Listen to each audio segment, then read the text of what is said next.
चामुंडा नंदीकेश्वर धाम। भगवान शिव ने किया था मां चामुंडा का क्रोध शांत। हर दिन जलता है शव या पुतला। हजारों साल पहले धरती पर शुंभ और निशुंभ नामक दो दैत्यों ने राज कर लिया था।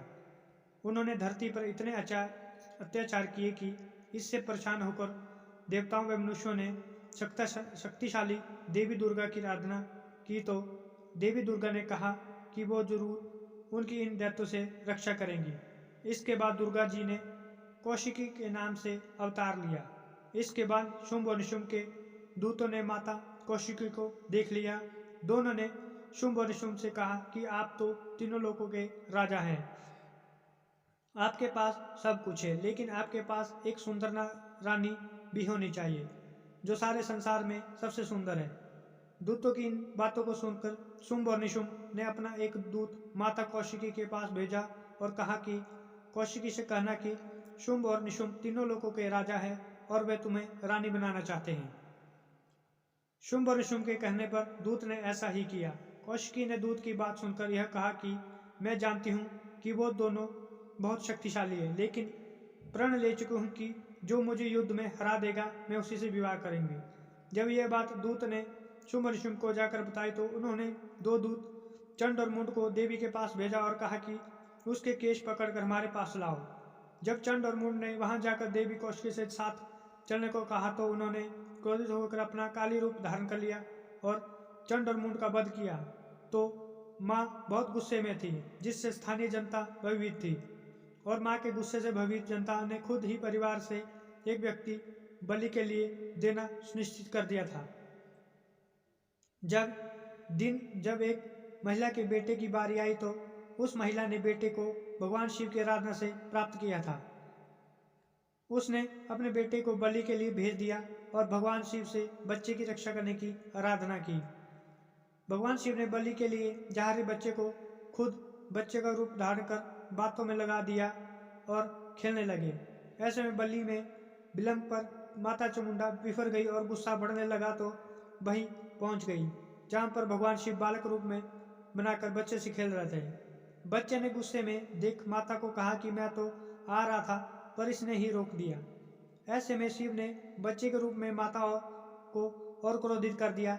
ऐसे में माता ने बलि को आए बच्चे को छोड़ शिव का पीछा करना शुरू कर दिया। शिव पर विशाल 5 पत्थर बरसाए, जिनमें से कुछ पत्थर आज भी विराजमान हैं। इनमें से एक पत्थर को शिव ने उंगली पर उठा लिया। माता ये देख तब कुछ शांत हुई तो समझ गई कि सामने तो शिव है। उन्होंने शिव से माफी मांगी। ऐसे में शिव भगवान ने मां चामुंडा व खुद को उसी जगह स्थापित होने को कहा। यह परंपरा आज भी चली रही है।